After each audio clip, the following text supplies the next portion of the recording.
C'est toi qui m'as porté la guigne. Mais je te jure, hein. Exactement. Mais oui, ça m'a jamais fait ça.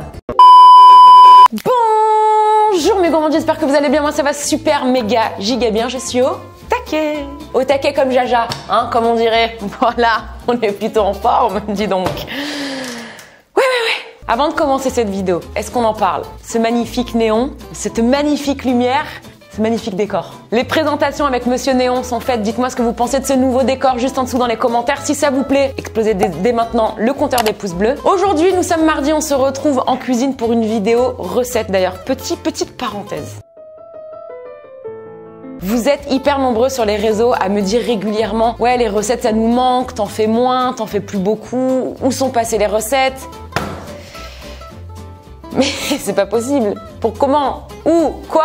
Mais qu'est pas ça? Je fais 10 000 recettes au mois, les gars. Vous pouvez retrouver toutes les semaines quasiment, voire tous les 15 jours, des nouvelles recettes sur mon blog en ligne, l'atelierderoxane.com. Il y a des recettes toutes les semaines quasiment en story sur Instagram. Il y a des recettes sur Facebook, maintenant sur Twitch quand on est en live, et des recettes le mardi ici sur YouTube. Alors effectivement, des fois on varie un peu, ça va être de la cuisine challenge, mais il y a quand même des recettes. Donc oui, je continue la pâtisserie et je continue même en nombre la pâtisserie parce que je vous propose beaucoup de recettes régulièrement.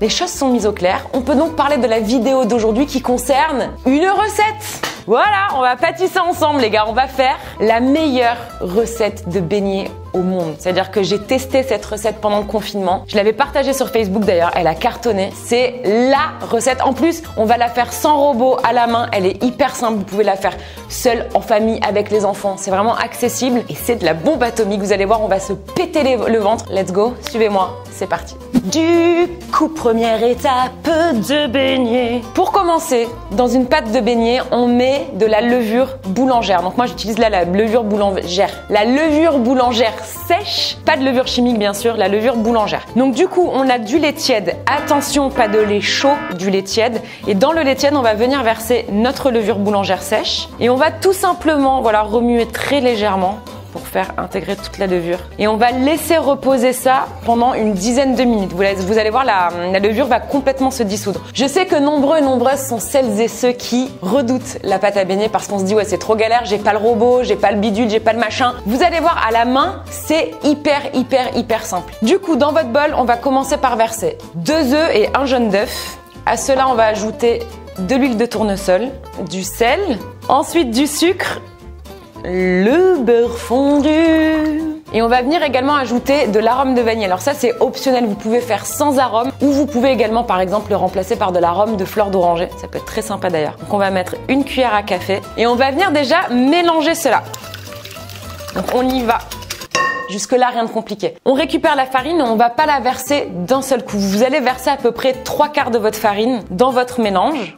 Donc on va en garder un quart précieusement. Et on va venir fouetter ça du bout du fouet, comme on dirait. Donc là, vous allez voir, ça va prendre en épaisseur. C'est un peu comme le début d'une pâte à crêpes. Vous voyez, on obtient ce mélange un peu épais. Et là, vraiment, cette première étape, faites-la au fouet parce que ça va tout simplement vous aider à éliminer les grumeaux. Donc là, notre levure, elle s'est complètement dissoute dans le lait. On la voit plus du tout et le lait a légèrement foncé. On va venir verser ce mélange sur le mélange qu'on vient de confectionner. Et on va revenir fouetter de nouveau. Mais je fais un carnage, on est d'accord?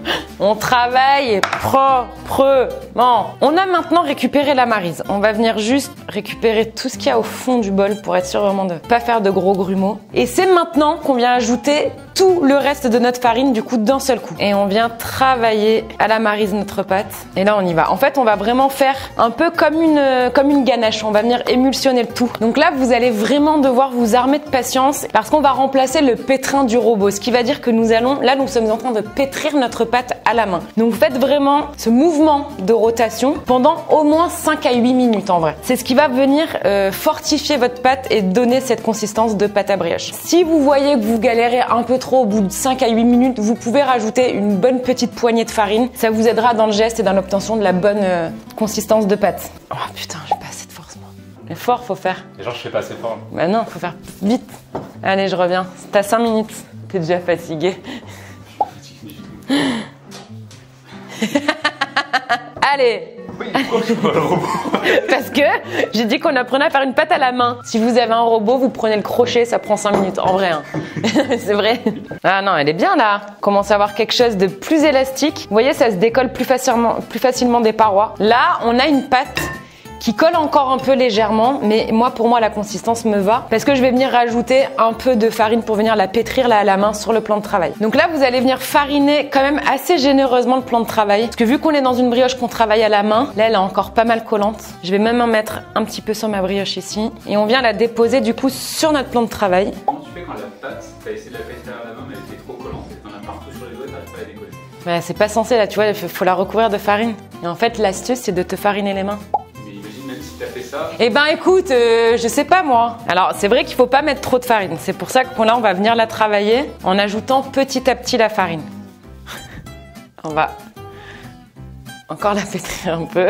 Tu peux me redonner de la farine? Bon, on a ajouté un peu plus de farine que prévu, mais les conditions climatiques de ce studio avec les lumières rendent la pâte hyper liquide. Donc je pense que chez vous, vous n'aurez pas besoin d'en ajouter autant. Alors écoutez, c'est les aléas d'une recette. Faut pas faire croire que tout se passe toujours bien, ok? Ça colle un peu aux mains, on en a de partout, mais on obtient une belle pâte à beignet. Et ça c'est le principal.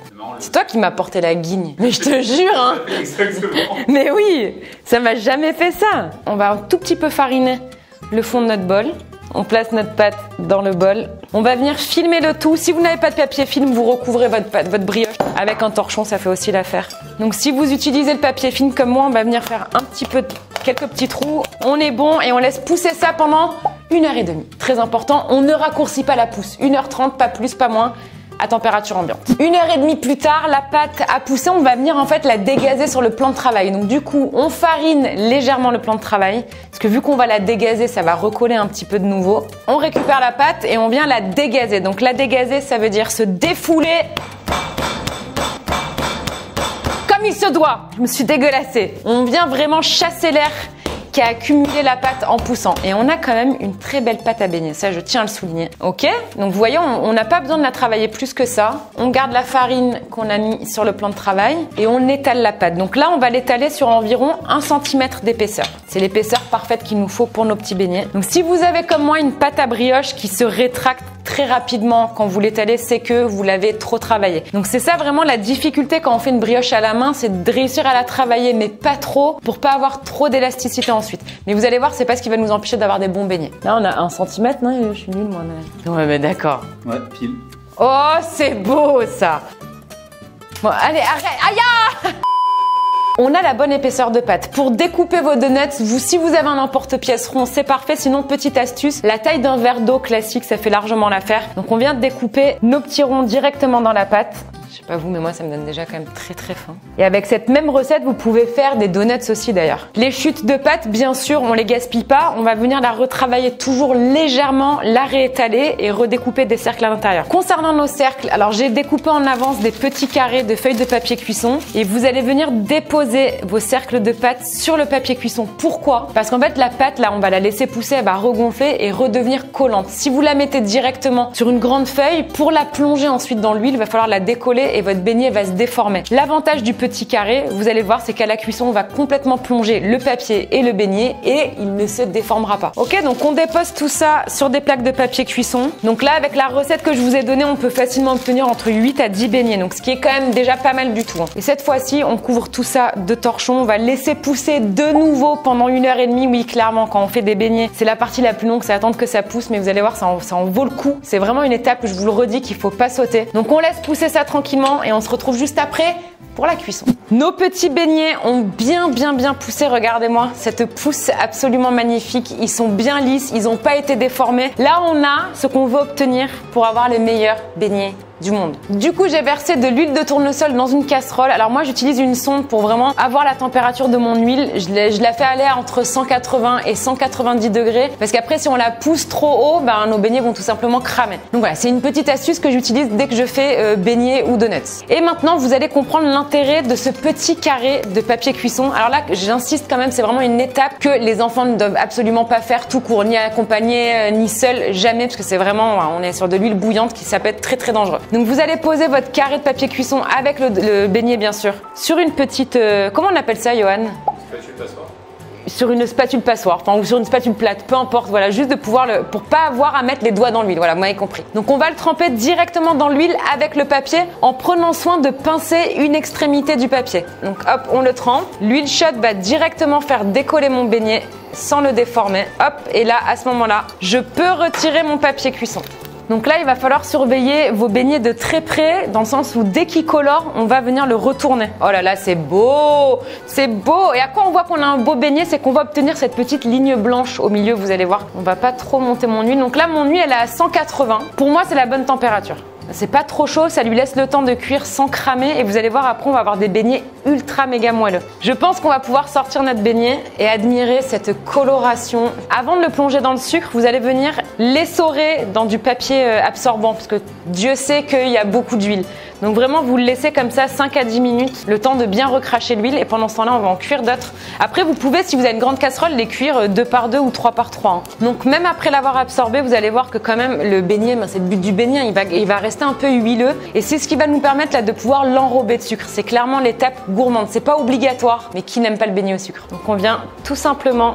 Oh là, oh ça c'est beau. Là, on est sur de la bombe atomique de beignets. C'est moelleux, c'est beau, c'est ouh. Je vais vous ouvrir tout ça en deux, vous allez voir. Alors quand je vous parle de moelleux, je ne vous mens pas. On est sur un moelleux absolument gourmandissime. Et regardez-moi cette brioche à l'intérieur. C'est oh my goodness, it's so. Ouf, wow, yeah. C'est vraiment de la bombe atomique. Testez cette recette. Dites-moi ce que vous en pensez. Faites-moi savoir si vous l'avez kiffé ou pas, si vous avez galéré ou pas. Petite astuce, vous pouvez aussi garnir vos beignets avec de la compote de pommes, de la pâte à tartiner, de la crème pâtissière. Variez les plaisirs, mais quoi qu'il en soit, si vous aimez la simplicité, le beignet au sucre, ça fonctionne à coup sûr. Je vous donne rendez-vous dès vendredi à 17h30 pour une nouvelle vidéo et en attendant, je vous envoie une avalanche de gros bisous avec plein de sucre.